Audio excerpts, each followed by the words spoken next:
On était en train de lire des fois, on lit les mains d'Akadosh Baruch Hu. Akadosh Baruch Hu, il voudrait nous donner des choses, il voudrait nous donner du shefa, il voudrait nous donner Bezat Hashem, beaucoup de choses de bon dans ce monde-là, mais nous, par nos mauvaises actions ou notre non-action, on fait qu'en fait, on va lier les mains d'Akadosh Baruch Hu.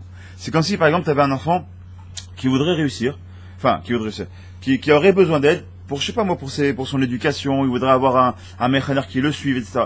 Et nous, on veut tout faire pour lui. Mais non, on ne sait pas par où commencer. On voudrait l'aider, mais voici, il faut qu'un effort. On lui prend les meilleurs professeurs, mais il ne veut pas étudier. On lui prend le meilleur balcoré, par exemple, il va passer à sa bar mitzvah, mais le gosse, il ne veut pas faire d'effort. Si tu fais pas d'effort toi-même, je peux te donner tout ce que tu veux, le meilleur balcoré du monde, pour apprendre la Torah si tu dois monter un jeune bar mitzvah, Bezat Hashem, pour se préparer. Mais je peux te donner le meilleur balcoré du monde, le meilleur rabbin du monde, le meilleur qui tu veux, ça servira à rien si tu ne veux pas faire ton effort. Et c'est ça que c'est-à-dire, Ten Oz Elokim. Et là, on voit la différence maintenant entre Yonatan Ben Uziel, d'accord, et là-bas le Korah. Le Korah, lui, qu'est-ce qu'il voulait prendre? Pardon, Elitzaphan Ben Uziel, et aussi Yonatan Ben Uziel, c'est quoi eux? Ben Uziel. Eux, ils ont compris que c'est quoi? Toute la force, on va la donner à Hachem. Uziel, ma force, c'est quoi? Elle est chez Hachem. Je la donne à Kadosh Baruch Hu, cette force-là. Ça veut dire quoi? C'est quand je prie à Kadosh Baruch Hu, je me donne corps et âme pour Hachem, alors moi, je fais exactement le tafil qui m'est dû. Mais quand on est comme Korah, pourquoi Uziel, ça me dérange? Parce que là, c'est Azpanim, les Geinom. Ce qu'on dit tout le matin, toi, maintenant, c'est pas le Az qui donne la chose du Oz pour donner la force. Et là, le Az, qui sont les mêmes lettres. C'est quoi Azpanim? Quelqu'un qui est hautain. Azpanim, les Geinom, on le dit tous les matins. Celui qui est hautain, c'est quoi qui est hautain? Qui veut se croire à l'égal d'Hachem. Alors, automatiquement, à la fin, qu'est-ce qu'il fait? Il a le droit d'une seule chose, c'est le Geinom. Et c'est moche qu'on a vu. Il a ouvert, moche, le Geinom. Quand il a ouvert la porte, d'accord? Jusque les fins font des abîmes terrestres. D'abord, on dit que c'est le Gehinam. La terre s'est ouverte, et il est rentré, il est tombé jusqu'au plus profond des abîmes. Donc, on voit qu'avait été Aspanim, le Gehinam, c'est quoi? C'est Korah.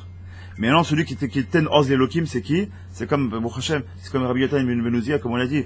Il était tellement puissant quand il étudiait que, Alpi Pshat, t'as ramené un peu de ça, mais Alpi Pshat, un oiseau qui passe, il se brûlait par le feu de son limoud. C'est ce que ça veut dire. C'est tellement puissant que même un oiseau, il peut pas suffisamment kataor pour empêcher le lien entre Saneshama et Akadosh Baruch Hu. Oz Elokim. Moi, je suis lié avec Hachem. Uziel. Moi, je suis lié avec Hachem. Oz Elokim. Donc, Hachem, qu'on comprenne déjà en tant qu'Agdama, entre préférence de ce petit jour de Hachem, que on soit mitrazek, qu'on soit pas comme Korah et d'avoir la force pour soi-même, et là, la force pour Akadosh Baruch Hu, et donner la force aux autres, de Hachem. Tu veux t'aider? Moi, je voudrais t'aider, mais donne-moi la force de t'aider. Donne-moi la possibilité d'aider. Je suis prêt à t'aider, mais dis-moi, quand quelqu'un il a des problèmes, je suis prêt à t'aider. Mais c'est quoi tes problèmes? Ah, tu peux pas t'en parler. Mais si t'en parles pas, je peux pas t'aider. Si au moins tu m'en parles, si au moins tu me dis, si tu étales les choses, on peut t'aider. Tant que tu fais pas ça, je peux pas le faire. C'est exactement ce qu'il dit Hachem. Je suis prêt à vous aider, mais il faut venir vous étaler. C'est pas vous étaler. Venez faire une bonne des doutes. Venez prier à l'heure. Venez lever les yeux au ciel. Venez pour Hachem au Béminyan. Venez, on prie. Dans ta tefila, fais un petit stop là-bas chez Marc Kolenu et parle avec Hachem. Fais ta petite de même une demi-minute ou une minute. Même Torah tefila. Là-bas, c'est fait pour ça. Dans chez Marc Kolenu, tu t'arrêtes un petit peu et tu parles avec Akadosh Baruch Hu. Pas rien que donne. Explique ce que tu voudrais. Comme dit le Rabbi Cohen, de demander, ça sert à rien. Tu n'auras rien. Mais si tu convaincre, tu vas essayer de convaincre Kadosh Baruch Hu, pourquoi tu as besoin d'une nouvelle voiture, pourquoi tu as besoin d'une nouvelle maison, pourquoi tu as besoin d'avoir des enfants, pourquoi tu aurais besoin d'avoir une femme si tu n'es pas marié ou un mari. Il faut convaincre Kadosh Baruch Hu. Il est prêt à te donner, mais tu vas le convaincre. Tu dis, ok, pourquoi je vais te donner ça? Qui tu es tant pour que je te donne? Allez, qu'est-ce que tu vas en faire? Des enfants pour que tu les laisses partir en boîte de nuit ou mal s'habiller? Je te donne pas, ça me sert à quoi? Tu veux que je te donne une bonne voiture parce que tu veux la frimer ou t'amener la Inara? Pourquoi faire? Reste tranquille. Comme il disait Baba Saleh, tu veux heureux, vie cachée. Pourquoi tu veux te faire du mal? Quand je me trouve en réalité, c'est tout notre bien, c'est ça qu'on comprend pas. Tout ce qui fait Hachem, c'est le Tovatenu. Mais nous on le voit pas comme ça. Alors si tu veux quelque chose, tu veux faire une bakasha, fais ta bakasha, fais ta demande, mais fais-la bien. Explique et convainc que je vous. C'est quand tu es allé voir la visite de l'autre, tu vas voir ton patron. Voilà, ou toi, mais toi, vous êtes des patrons, au Hachem, et t'as un employé qui vient te voir. Et il veut une augmentation. D'accord? Et vous êtes des bons patrons, vous n'allez pas dire non, pas pour dire non. Ok. Pourquoi je te donne une augmentation? Exprime pourquoi je te donnerai. On parle d'un mec qui est un commercial, et il est payé par sa commission, il se lui même son salaire. On parle d'un gars qui pourrait avoir un fixe un peu meilleur, ou un technicien, ou quelque chose, quelqu'un qui, ma vache, il vient te voir, il vient tu dis ok. Et pourquoi je le ferai? Qu'est-ce qui fait que tu dois le convaincre? Tu comprends, ça fait quand même plus de 2 ans que je suis dans la boîte, j'ai rien demandé. T'as vu que j'étais super sérieux, je suis toujours tout le temps à l'heure. Les clients, ils sont jamais mécontents de mon travail. Le gars commence à essayer de te convaincre.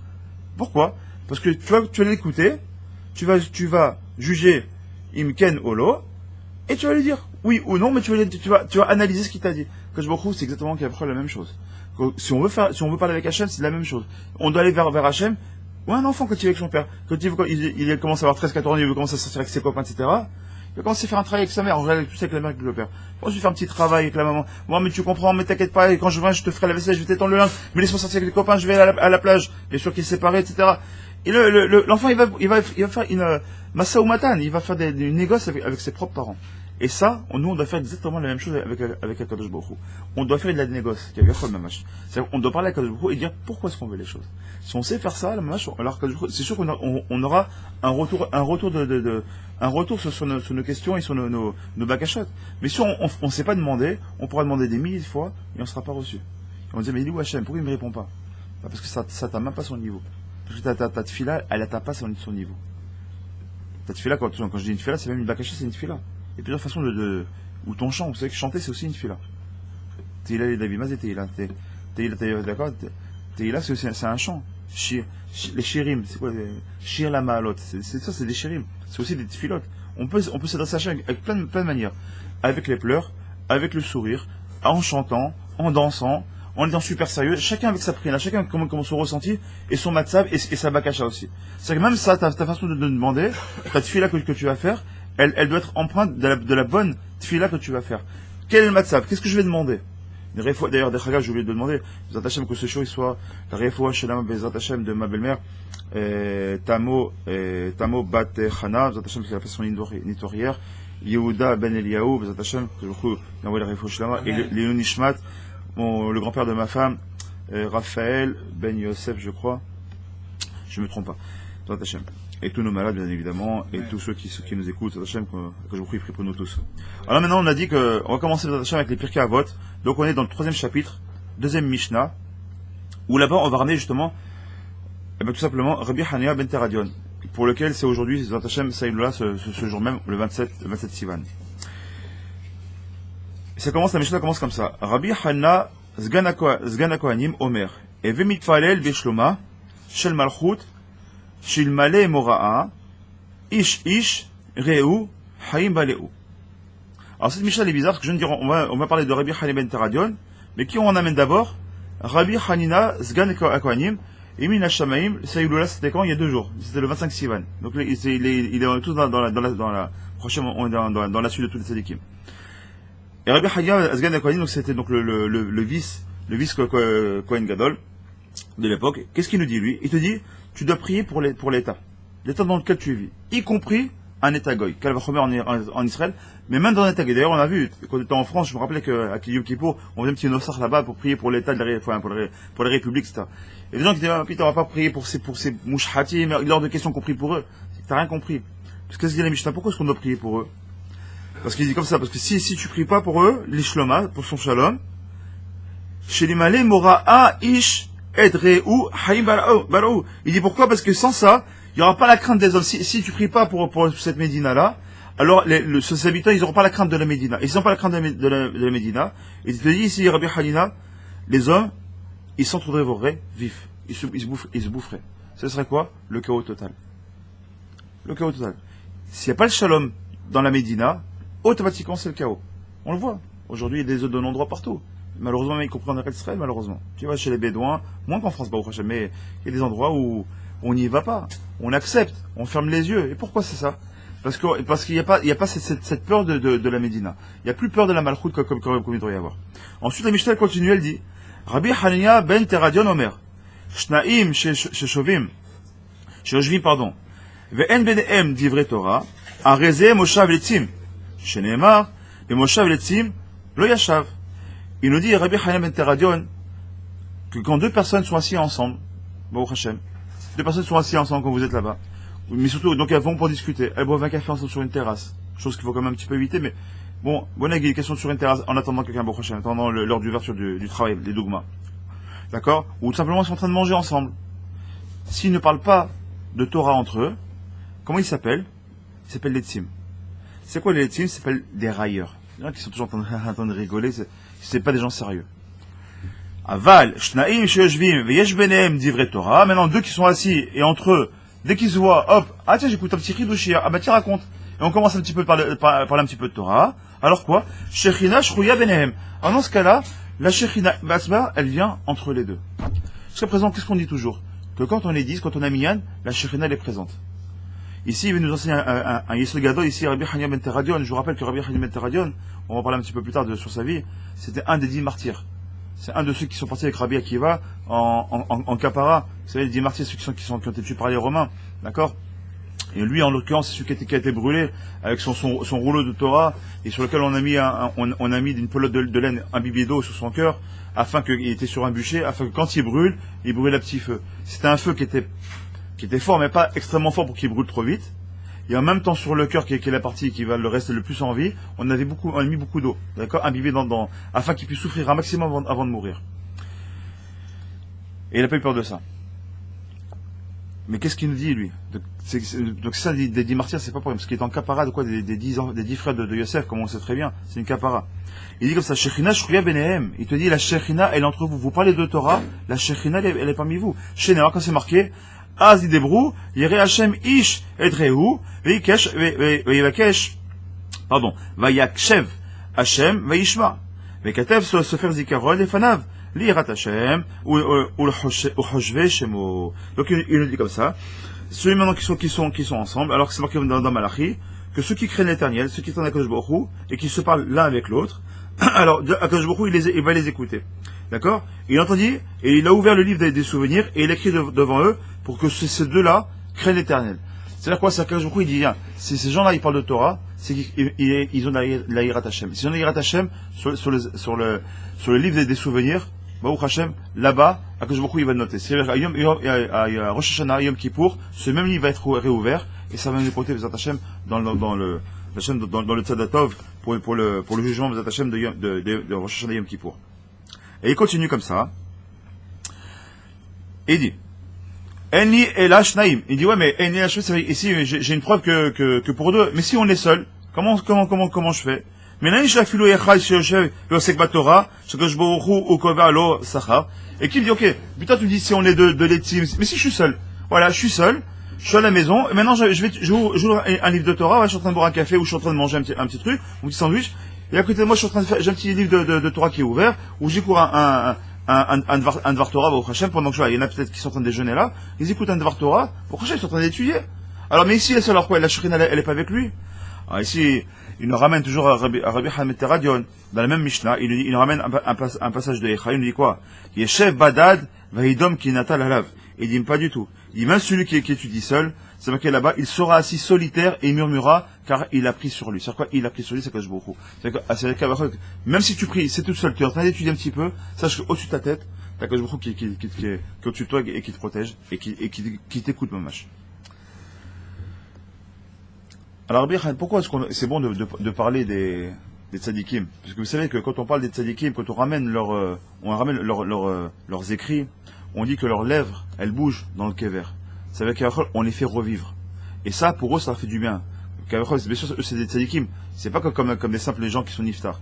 Mais les tzadikim sur lesquels, Baruch Hashem, on dit leur louange, alors ça leur donne une chayout supplémentaire. D'après quand c'est le jour de la Iloula, comme c'est le cas aujourd'hui. Ça veut dire quoi, Baruch Hashem? C'est-à-dire qu'on leur donne la possibilité, comme s'ils étaient là en face de nous, et de nous enseigner. Et par rapport à ça, quand on fait des bakashot, mamash, bon, on est reçu Bezat Hashem. Donc, juste comme ça, on explique un petit peu qui était Rabbi Hanina. Donc, il nous dit comme ça, Rabbi Hanina, lui, c'était l'un des derniers grands prêtres, d'accord? Des derniers Kohanim. Et donc, à la fin du deuxième temple. Donc, il a vu lui-même la destruction du temple, et il a vu pourquoi. C'est très bien pourquoi le temple a été détruit. Tout simplement que d'Asinat Rinam. D'accord? Il y a une guerre fratricide. D'accord? La Shonara a fait que cette sinatrinale, la haine qu'il y a eu entre nous-mêmes, c'est ce qui a détruit, mamash, c'est ce qui a détruit le peuple. C'est pour ça que la Mishnah, quand elle commence pas par Rabbi Hanania ben Teradion, et là par Rabbi Hanina. Et de quoi est-ce qu'il nous parle d'Afka? Mitpael beshloma. Prie pour le shalom. Parce que s'il y a le shalom en haut, automatiquement il y a le shalom en bas. Comme il expliquait hier à tout, il dit, quand il a parlé hier de l'éducation, qu'est-ce qu'il a dit? Il a dit pour que nos enfants, aujourd'hui on part tous, que nos enfants ils sont entre guillemets, mal éduqués dans le sens où ils deviennent rebelles, c'est dur à les gérer, ils sont compliqués. Et on arrivait à la maskana, enfin le rab arrivait à la maskana, à la conclusion qu'en vérité, le vrai manque d'éducation, il est surtout pour les parents. Pourquoi? Qu'est-ce qu'il explique? Quand par exemple, tu as deux parents qui sont un peu comme nous, qui sont un petit peu déjà baignés un peu dans la Torah. On porte la kippa, la femme très souvent qui suit roche, ou tout simplement, elle est masorati, elle fait Shabbat, d'accord, elle est traditionnelle, elle fait Shabbat. Mais, à la maison, le père ou la mère, elle est constamment en train de pleurer son sort, on n'a pas comment finir le mois, et c'est compliqué, ou alors, pire encore, le couple s'entend pas, voire s'insulte, etc. Qu'est-ce qu'ils voient les gosses? Ils mettent en rien. Quand on est dans la Torah, finalement, on a avec des problèmes. Les parents, ils sont dans la Torah, mais ils parlent mal avec leur bouche. Eux-mêmes, ils ont pas suffi. Ils parlent de Himouna, mais finalement, tous les mois, ils sont pleurnichés parce qu'ils n'y arrivent pas. Le gosse, il les collecte. Il sent ça, automatiquement, il le vit, et il le ressort mal. Et il devient, entre guillemets, un enfant ou rebelle. Il dit, pourquoi? Je veux pas être comme vous. Vous êtes pas un dougma. Quand je vous vois, vous êtes pas un dougma. Pourquoi tu as une fille qui a 26 ans, elle dit, je suis pas marié. Pourquoi? Parce que tu vois que les parents, ils sont toujours en train de, c'est la guerre, c'est machin, le truc pour rien, ça s'accroche. Tu dis, pourquoi je vais me marier? Pour faire comme toi, maman? Pour que moi aussi j'ai un mari, et d'ailleurs on va se prendre la tête. Je suis bien seul, j'ai mes copines, mes amis. De temps en temps j'ai mon petit copain, Chaz de Shalom. Et je suis très bien comme ça, je le vis très bien. Et mais on peut pas lui en vouloir.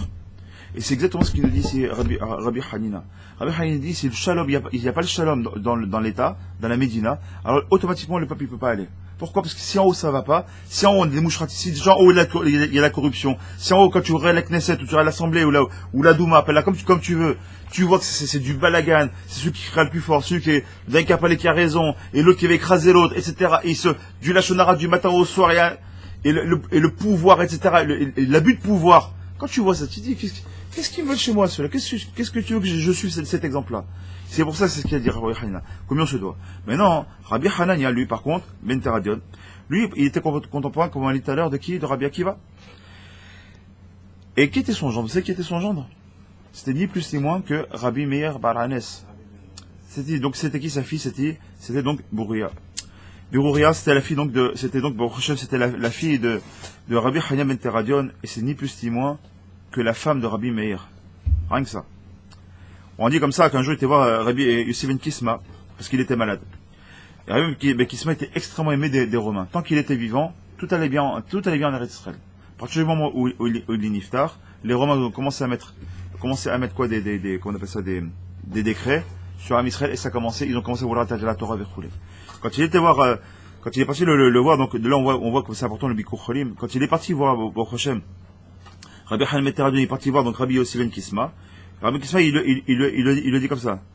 Rabbi, je sais que tu enseignes la Torah en place publique, et les Romains ont commencé à mettre des décrets. Moi, je suis malade, je peux plus aller voir l'empereur, je peux plus intercéder. Tu devrais faire attention. Qu'est-ce qu'il lui répond? Il lui dit quelles que soient les craintes que je puisse prendre, comment on appelle? Pas les craintes, tous les risques que je pourrais prendre, ça vaut le coup de les prendre pour la Torah. Et effectivement, c'est ce qu'il a fait. Il a dit, et le ciel aura pitié de moi. Et on voit qu'effectivement, malheureusement, il y a eu un décret. Et par rapport au fait que ce soit, mamash, un tikkun, comme on sait très bien, par rapport aux 10 enfants de Yosef qui sont remis en Gilgulim dans les 10 martyrs, il a dû partir. Et il est parti, mamash, Behava, commencé comme Rabbi Akiva quand il est parti. Rabbi Akiva, quand il est parti avec le sourire, on lui a arraché la peau comme ça, avec des griffes de fer. Et bon, qu'est-ce qu'on voit? On voit que malgré tout, il est parti avec le sourire, il a fait le krachem avant de partir avec le sourire. Il dit, enfin, je peux dire que je fais Misirut Nefesh Mamash. Pas façon de parler, mais de le vivre, mon Misirut Nefesh. Donner mon Nefesh, c'est quoi? De voir Misirut Nefesh, si on devait traduire, c'est donner une transmission, c'est de offrir quoi? Mon Nefesh. C'est quoi mon Nefesh? C'est Nefesh Bemi, c'est mon sang. Donc la façon de le parler, quand on dit faire une sur Nefesh, c'est quoi? C'est faire des efforts. Par exemple, étudier pendant la nuit, se lever tôt pour Yohanetz, faire des efforts, etc., de pas s'énerver, de bien parler avec sa bouche, travailler sur ses midotes. Ça s'appelle Misrut Nefesh, d'accord? Mais aussi Misrut Nefesh physique, c'est quoi? Je suis prêt à donner ma vie je suis prêt à mourir en Kiddush Hashem. Je haine Safek. Pour Hashem, je suis prêt à mourir. Il y a eu des décrets de pas enseigner la Torah. Qui sont eux? Décret peut dire si quand il a décidé que je dois partir, je partirai. S'il doit me protéger, il me protégera. Moi, je dois faire Torah Mitzvot. Et il a pris son Sefer Torah, il a commencé à enseigner la Torah en public. Et on sait très bien comment ça s'est terminé. Comme je vous l'ai dit tout à l'heure, on l'a entouré de son rouleau, etc. Et il y a un goy, qui ni plus ni moins que son bourreau.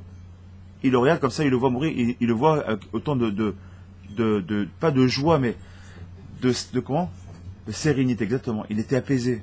Comment c'est? Tous les gens que j'amène sur le bûcher, ils pleurent, ils hurlent, il y en a qui sont même dessus, c'est normal, c'est la peur, ils ont mal, ils savent qu'ils vont mourir. Et toi, t'es quoi? Et il regarde comme ça, et il dit, je vois que t'es un homme de vérité, t'es un grand homme, t'es un saint homme. Si j'active ton feu pour que tu meurs plus vite, pour pas que tu souffres, et que je t'enlève cette eau-là, tu prendras avec toi, tu pourras intercéder auprès de ton Dieu pour que je puisse être dans ton Gan Eden. Qu'est-ce que tu réponds? Il lui répond oui. Il répond oui. Qu'est-ce qu'il a fait le bourreau? À la Macom, sans rien demander à qui que ce soit. Imagine ce que ça veut dire, lui, c'est un gars, son but à lui, c'est de tuer les gens, il fait que ça. Il a vu témoin là, il a vu le Hémet en face de lui, il a vu le Hémet, et je peux pas, je suis parti, mais non, lui, il a rien à voir. Il touche son travail, il est paisible, mais comment je peux rester dans cette vie de shaker? Il vient de comprendre que tout ce qu'il fait, c'est du shaker. Il voit que le maître, il est en face de lui. Qu'est-ce qu'il fait? Il enlève à la Macom, il enlève qu'on appelle ça tout l'eau qui est imbibé dans la grosse pelote de laine ici. Il vient, il active le feu. Au début, les gens croient, le bourreau, il fait bien son travail. Il veut le tuer, enfin, ils n'ont rien compris. Et qu'est-ce qu'il a fait? C'est marqué comme ça. Il s'est agrippé, quand le feu a pris, il s'est agrippé avec Rabbi Haim Teradion, et il est mort avec lui brûlé. Misrot Nefesh. On dit comme ça qu'il y a une batte qui est sortie, et qu'il a été accepté, il a été accepté, Mamash, à ce moment-là, directement, il a été accepté dans le Gan Eden. À pied d'écart, je crois que c'est Rabbi qui avait dit ça, ouais. Rabbi, à un moment, il a pleuré. Il dit, un homme acquiert le droit au monde futur, de quoi de la petite lavo, en un instant. Alors que d'autres, il leur faut plusieurs années, voire plusieurs Gilgulim. En un instant, quand tu vois le Hémet, et tu t'accroches au Hémet, en un clin d'œil, t'as beau être un goy, un rotser, ton travail, c'est de tuer les gens. T'es un goy, t'es un rotser, mais tu vois le Hémet, tu t'accroches au Hémet, tu te colles au Hémet, tu gagnes ton Gan Eden. En un instant. Rabbi, il te dit ça. Rabbi, c'est Rabbi Yodanesi, celui qui a compilé toutes les Mishnayot. Tu te rends compte de qui on parle? Il a pleuré, il dit, comment? Nous, on a obligé une vie entière de Torah, de mitzvot, de Mishnayot, et on mis sur Nefesh. On n'est même pas sûr d'avoir notre Gan Eden. Faut qu'on, jusqu'au dernier jour de notre souffle, qu'on tombe pas dans le panneau du Yetzer Hara. Et un goy, un bourreau, un tueur, qui brûle les gens, qui prend du plaisir à ça, c'est son salaire, en un clin d'œil, il gagne un Gan Eden. Eh ben oui. C'est tout ça le Inyan. Alors, nous, on est des juifs, on n'est ni des bourreaux, on n'est pas des bourreaux, pour Hachem, on n'est pas des tueurs d'enfants, on n'est pas des gens qui font du mal, on a un pied dedans, un pied dehors, comme on l'a dit la dernière fois. Si on faisait une teshuva sincère, quel Gan Eden on peut gagner? Quel Gan Eden on peut gagner? Si un bourreau il a gagné un Gan Eden, quel Gan Eden on peut gagner? Qu'est-ce qu'on attend pour se réveiller? Ça, c'était la petite Akdama, pour donner l'honneur à Rabbi Haim Ben Teradion, je crois qu'il est à Sahnin, si je me trompe pas. Le Sahnin, c'est Bnei Sahné, là-bas, c'est les Arabes israéliens qui ont la même mise là-bas. Tous les tzadikim, ils sont là-bas, on se doit d'aller les chercher. Et comme ça, une fois, j'avais discuté avec un tabitra avec qui je faisais souvent les voyages dans le Nord. Et on faisait toujours des voyages entre guillemets un peu différents de tout le monde. Tout le monde va chez Rabbi Meir Baranes, tout le monde va à Mouka, tout le monde va à Tibériade, chez Rabbi Meir. Tout le monde fait tout ça. Mais quand tu vas dans les villages arabes, Kavachol, israéliens, ou même les portes, même les écriteaux, dans les rues, c'est écrit en arabe, c'est un peu écrit en hébreu. En Israël quand même. Mais eux-mêmes, là-bas dans leur village, c'est que des arabes. Il n'y a pas un juif qui vit là-bas. Les routes, elles sont écrites en arabe. Mais là-bas, bizarrement, t'as un tzé qui est encore enterré, qui est là-bas. Et toi, tu prends le scout, tu dis quoi, tu prends ton courage de demain, on part à 2-3 voitures, et on y va. Et on fait le tour, on fait le masloul, et on va. Tu sais ce qu'il te dit, ce rave? Il dit, t'as le courage de venir vers moi. C'est comme j'ai prié pour toi. Je dis pas que Rabbi Shimon il prie pas pour des Nevala, qu'il prie pour nous. Mais quand t'as un demi-million de personnes qui viennent toute l'année à Sayoula, et quand t'as des gens toute l'année qui vont chez lui jour et nuit, c'est vrai c'est Mirkoulak. C'est Mirkoulak. Mais quand tu viens voir un Tana Eloki, mais qui est dans un coin paumé, où personne ne va parce qu'il par la peur, parce que c'est loin, c'est compliqué, etc., dur d'y arriver. Et toi, tu y vas. Tu fais Misrut Nefesh. Tu sais comment il te rend ça. Le Tana, comment il te rend ça. Combien on se doit un match d'aimer, d'écouter les paroles des Chachamim, et même de leur vivant, et même de leur mort, parce que de leur mort encore plus, parce que de leur mort, c'est que maintenant ils ont atteint un niveau tellement grand qu'on a l'impression de faire Bénichel le matin. On a l'impression, je sais pas, Yael, ce que t'en penses toi, mais le matin quand on fait Bénichel avec Kadosh, j'ai l'impression que Bénichel il est avec nous. C'est-à-dire quand je dis le matin, quand on est un peu en retard, ou lui ou moi, on dit allez, Bénichel il nous attend là. C'est pas on l'étude. Bénichel il est là, il est à côté de nous. Et Bémet, moi plus on l'étudie, c'est toi qui m'as dit ça hier, tu m'as fait un bon compliment, moi je te remercie, ça m'a travaillé toute la nuit. J'ai venu s'endormir à 2h30 du matin, je suis venu étudier, je le trouve d'étudier un petit peu ici, hier. Tu m'as dit quelque chose, c'est toi qui m'as dit ça, on voit dans ta façon d'enseigner maintenant que tu t'empruntes des paroles des gens que tu étudies. Tu peux pas faire plus beau compliment. Et c'est déjà au moins 2-3 qui me disent ça. Je sais pas la guerre, au contraire, Baruch Hashem, ça veut dire quoi? Ça veut dire que tu as la preuve que quand tu pries, tu ouvres le livre et tu vas pour toi, tu viens parce que les mots qu'on a dit, les mots j'en prends pour l'enseigner à d'autres. Comme eux ils l'ont fait. Comme Ben Ishraï, il a écrit, il a fait ses écrits. C'est pourquoi lui il les connaît. C'est pourquoi il les écrit s'il les connaît. Parce qu'il espérait bien que derrière il y ait des gens comme toi ou moi, comme nous, et encore d'autres derrière, qui vont s'imprégner de son livre et de ses écrits et toute son étude pour qu'on puisse appliquer ce qu'il lui il a fait, ce qu'il lui nous a apporté sur un plateau d'argent. Et donc, et c'est vrai qu'il est à côté de toi. Quand tu étudies, tu ramènes les Mishnayot, les Tanaïm qui sont à côté de toi. C'est pas beau ça. On l'a dit tout à l'heure, celui qui prie même il est seul. T'as beaucoup de lui-même qui vient à côté de toi. T'étudies ma Torah, quoi. Ma Torah à moi. Mon cadeau là que je l'étudie ou le récit sans rien. C'est celui qui va manger, qui va être tranquille. Et qu'est-ce qu'il a fait? Il a, comment ça s'appelle? Candy Crunch, un truc comme ça. Candy Crunch, un truc comme ça. Il y a un jeu comme ça. D'accord? Ou là il est sur Facebook comme ça. Ou il est sur un truc de débile là où tu regardes même pas les photos et t'appuies comme des teubés là. Instagram ou je sais pas comment ça s'appelle. D'accord? Des fois quand je vois ma fille qui fait, je dis mais qu'est-ce que tu fais? La photo tu la vois même pas. Tu passes sans même la voir. Elle fait des petits cœurs. Genre j'aime. C'est que t'aimes quoi? Tu l'as pas vu? Ouais mais c'est une copine. Mais t'as même pas vu la photo. Ça veut dire quoi? Ça rime à rien. Ça rime à rien. On est dans des ch'touillottes, ça rime à rien. On vit dans un monde de bêtises. C'est mes amis. Tes amis de quoi ta race? Oui, sur Facebook, j'ai 2000 amis. 2000 amis, il y en a combien qui t'a appelé quand t'es malade? Il y en a combien qui s'inquiétaient? Même de ton entourage plus ou moins proche, mais de tes amis avec qui tu discutes tous les jours. Quand t'es malade.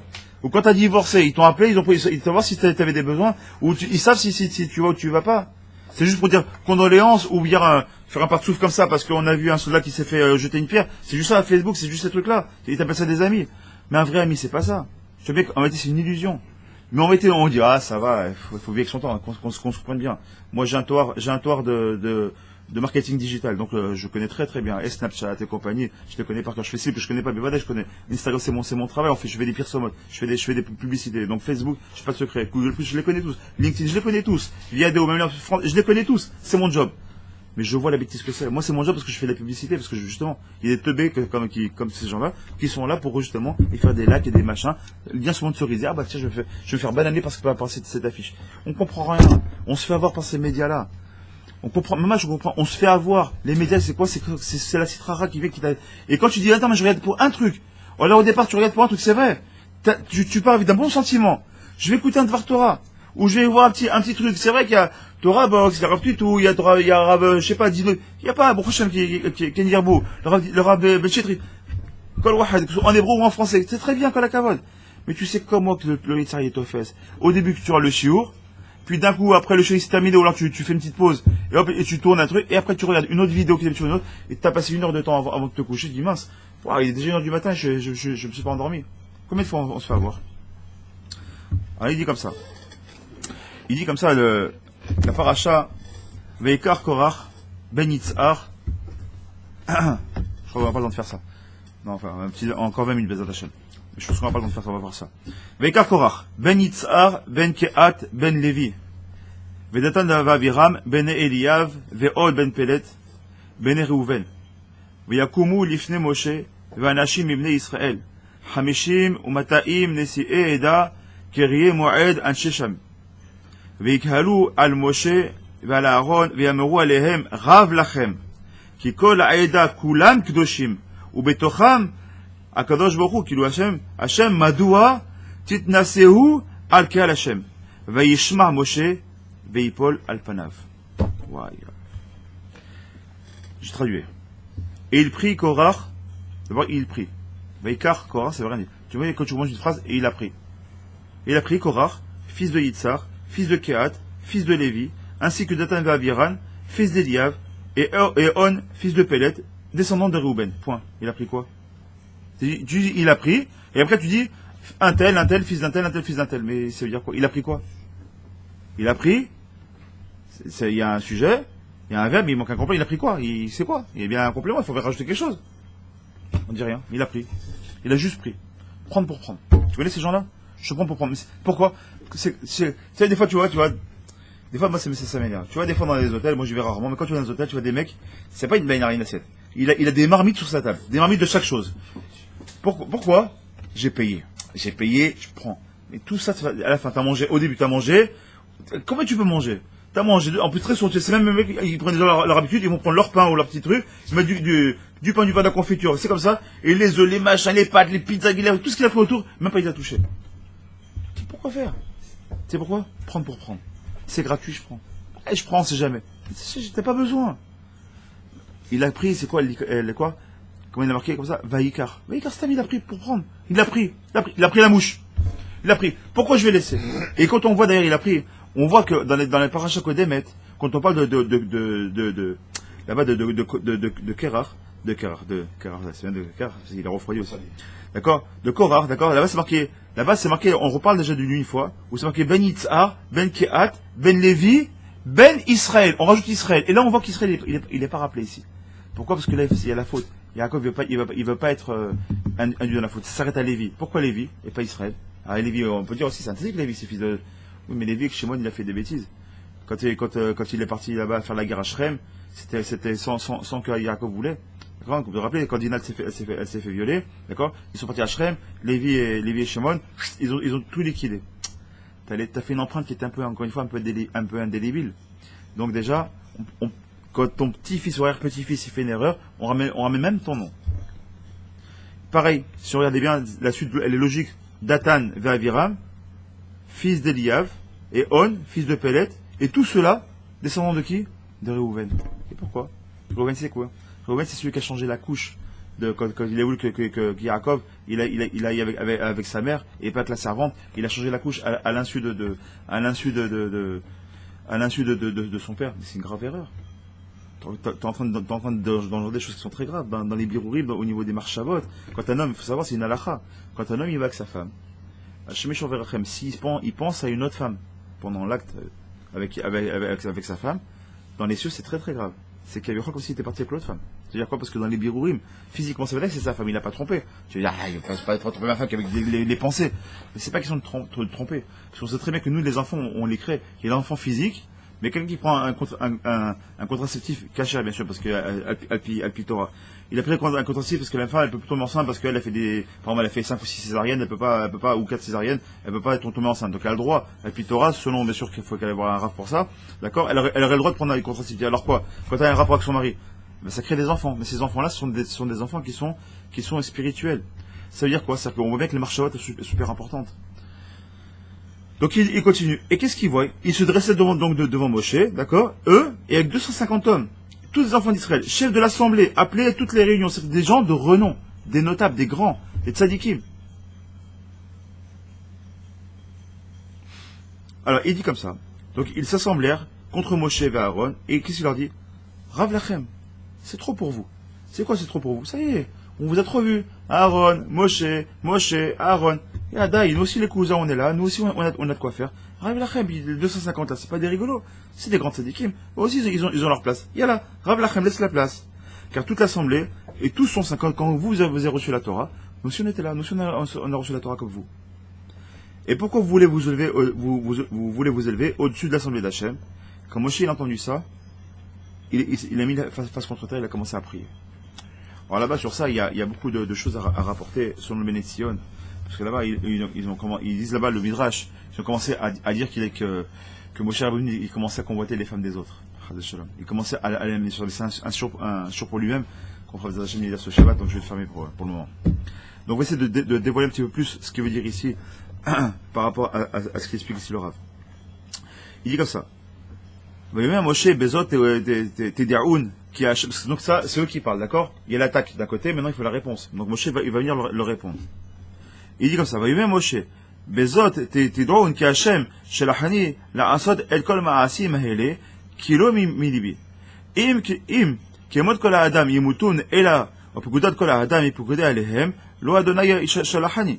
Ve'im, Beria, Yivra Adonai, Yifatsa, Adama, את פיה ובלעה אותם ואת כל אשר להם וירדו החיים שאולה וידעתם כי נעצו האנשים האלו את השם והיא כחלותו לדבר את כל הדברים האלה ותבקע האדמה אשר תחתיהם ויפתח הארץ את פיה ותבלע אותם ואת בתיהם ואת כל האדם אשר לא לקורח, ולכל הרכוש. וירדו אל כל אשר עליהם חיים שאולה, ותחס עליהם הארץ, ויעבדו מתוך הקהל. C'est un petit peu long, je suis obligé de dire tout le pasouk. C'est nifla. Rappelez-vous, en gros, on fait rapidement un petit résumé de ce qu'on vient de dire. On a un homme qui s'appelle Korach, qui est à la tête, avec deux conseillers, mauvais conseillers, Datan Vaviran, d'accord? Et aussi On Ben Peled, mais lui après, grâce à sa femme, il a réussi à se retirer de ça. Et 250 sadikim qui sont derrière, des gens importants, d'accord?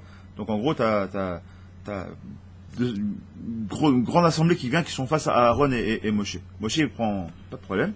Il est en train de leur dire, vous pensez que c'est moi qui ai décidé de me mettre à cette place? Vous savez qui je suis? Moi, j'ai rien demandé. Moi, j'étais tranquillement, je marchais quand il y a un buisson qui s'est mis à brûler, une batte colle qui est sortie, quand je crois qu'il s'est adressé à moi, qui me dit t'as pas le choix, c'était le manique. Moi, j'ai rien demandé. Et la preuve, elle est comme si, regardez, et ça c'est Pélé Plaïm, regardez la question qu'on va poser. Il dit Moshe, ce qu'on va faire, si maintenant, celui qui veut prendre sur lui, de lui-même, la Keuna et la Manigou, etc., qui veut être, entre guillemets, veut être le chef, à sa chaîne qui va juger. Et il dit comme ça, si cela meurt, comme tout homme, et s'il a décidé de tout homme et le réchoix, c'est-à-dire quoi? C'est que Hachem ne m'a pas envoyé. C'est que si entre des gens de mon entourage meurent, c'est que c'est pas Hachem qui nous envoie. Mais si Hachem, il crée maintenant un prodige, il est en train de dire, si maintenant Hachem, il va faire un miracle, et que le sol, donc il est en train de faire une joie, et que le sol ouvre sa bouche, c'est que la terre ouvre sa bouche, et va les engloutir avec tous ceux qui sont avec lui, et les descendre au plus profond du précipice, alors vous saurez que ces hommes-là, ils ont défié Hachem. Il est en train de leur dire, très, vous savez ce qu'on va faire? On prend une tête en tant que chauffette, en tant que juge. C'est lui qui va juger. Si moi j'étais pas Raoui, et ça vient de moi, alors moi je voudrais qu'il va m'enlever ma vie, et moi, il y a Aaron, et tous ceux qui sont de mon entourage. Et si maintenant, c'est l'inverse, et qu'il ouvre, et que la terre ouvre, c'est pas n'importe, il a pas dit n'importe quoi. Vous allez mourir, simplement. Que la terre ouvre sa bouche, et que vous soyez engloutis, etc. Alors ça veut dire que vous avez défié Hachem. Et on a vu qu'effectivement, on voit juste un peu après, qu'est-ce qui s'est passé? La terre a ouvert sa bouche. C'est pas comme ça de première Mishnah, là-bas, dans les premières Mishnayot. Qu'est-ce qu'on voit? On voit qu'en réalité, depuis la création du monde, il y a 10 choses avant la création du monde qui ont été créées. Une des 10 choses, en plus de la bouche de la naisse de Bilam, pour parler, il y a aussi la bouche de la terre qui allait s'ouvrir. D'accord? Ça c'était créé avant même la création du monde, c'était préparé pour, tout était prévu. D'accord? Et on voit comment il est niftar. Ils sont niftar exactement comme s'il avait fait, en fait, une prophétie. Maintenant, sur ça, on va se poser une question, parce que le temps est court, malheureusement, je suis obligé d'avancer un petit peu. Pour cette échelle, j'essaie de répondre. La question qu'on peut se poser déjà, c'est pourquoi est-ce que Moshe, il a fait dépendre de la preuve de l'authenticité de sa mission, d'accord? Comme quoi, sa mission, elle est réelle, elle est vraie, elle est amitié, par rapport à comment Korach va mourir. Il est en train de dire, si moi je suis Emmet, si je suis Emmet dans ma façon de faire, alors Korach il va mourir de telle manière. Et pas une autre manière, de telle manière. Alors la question qu'on peut se poser, c'est pourquoi? Pour répondre comme ça, on doit revenir un petit peu déjà pour comprendre un petit peu en arrière.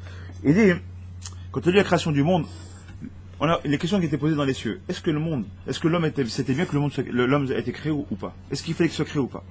Là-bas dans Midrash Rabbah, dans Bereshit, on dit comme ça. Il y a deux anges qui sont venus. T'as l'ange qui s'appelle Chesed, c'est l'un des noms de l'ange. Lui était favorable. Il dit pourquoi? Il a dit parce que l'homme, en lui, il a du bon.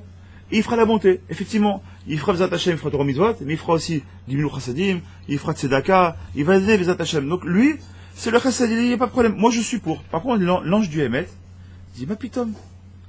Moi, je suis la tribu du Hémet absolu. Le Hémet des anges, c'est pas le même Hémet que nous. C'est quoi l'Hémet des anges? C'est un Hémet, les gamours, les gamrés. Gamour, c'est un Hémet gamour, c'est quoi? C'est un Hémet absolu, une vérité absolue. Ça veut dire quoi? C'est qu'il n'existe pas là-bas un semblant de Hémet. C'est un Hémet 100%. Or, l'homme, et c'est la Tana qui va rapporter, l'ange, il avait dit, mais je peux pas.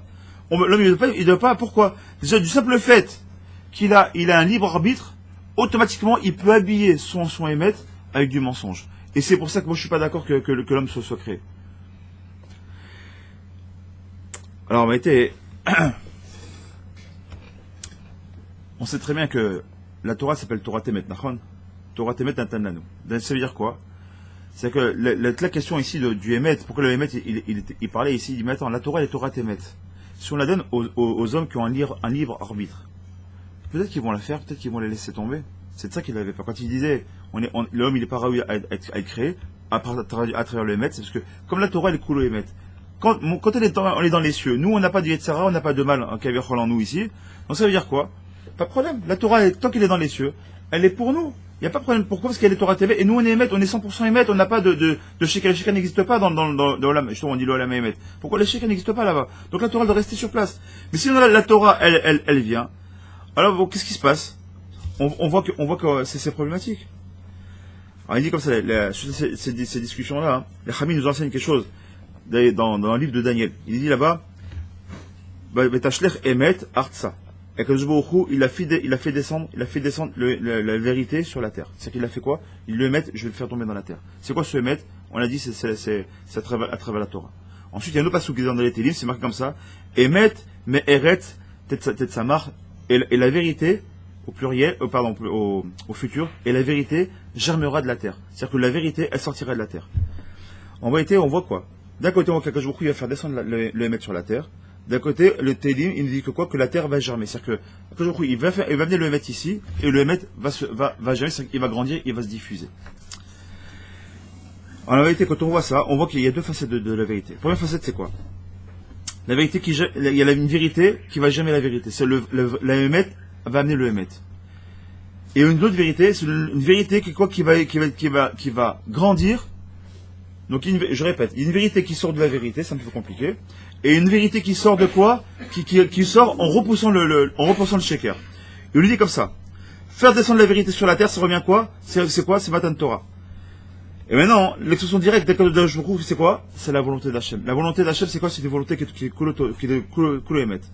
Maintenant, comme on a dit, la terre maintenant, elle est associée, c'est quoi la terre? Elle est associée justement au mensonge. Pourquoi? C'est sheker, c'est la matérialité. La terre, c'est quoi? C'est gashmi. On va en l'encontre de la Torah, on va mettre quoi? On va mettre la matérialité. C'est dire quoi la matérialité? La matérialité, c'est l'emprise de la matérialité au profit de la spiritualité. C'est le sheker va vouloir s'habiller, d'accord, sur le émet pour nous faire croire que c'est du émet.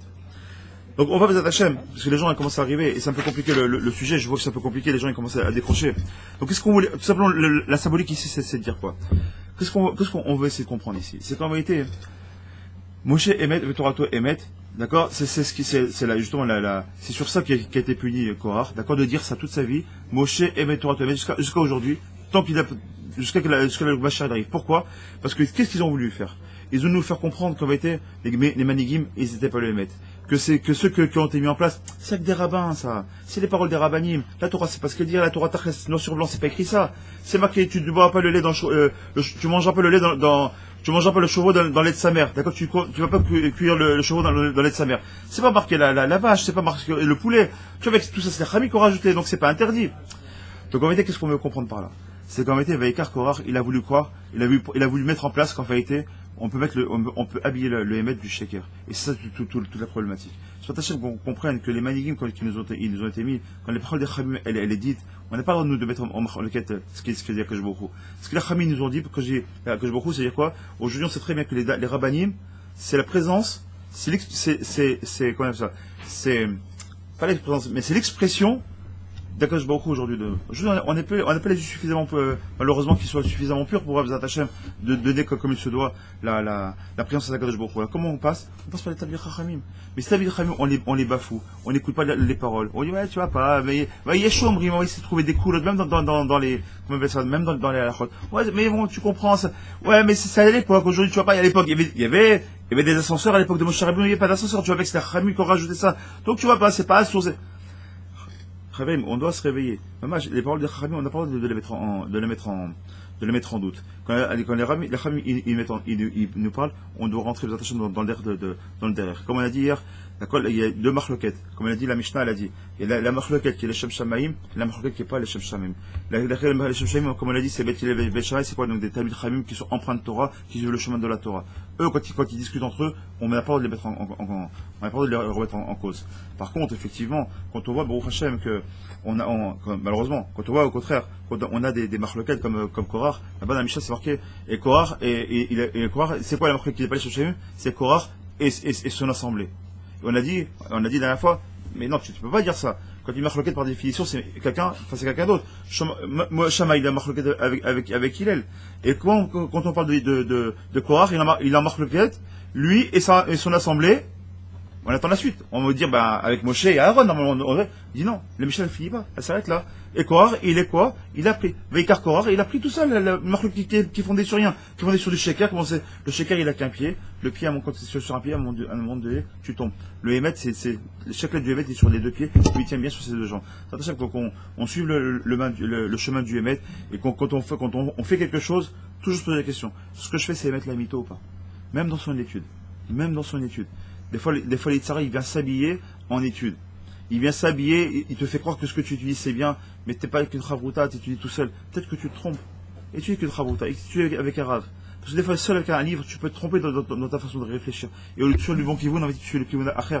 Pareil, des gens qui sont pas réunis à étudier la nuit. T'étudies pas la nuit. Parce que le lendemain, t'es fatigué, tu vas pas te lever là, ou tu vas t'endormir au travail ou autre.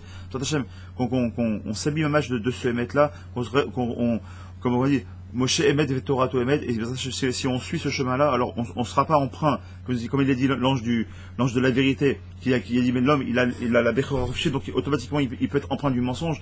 Notre travail à nous, c'est effectivement faire des les birourim, de faire attention, quand je parle je dis quelque chose, est-ce que je dis, est-ce que c'est le Emet? Quand je fais une action, est-ce que mon action c'est le Emet? Quand j'étudie ce que j'étudie, c'est le Emet. Si on fait ça tout le temps, on vivra dans le Emet, et alors on vivra selon Kosh Baruch Hu. Amen, Chazak, Baruch.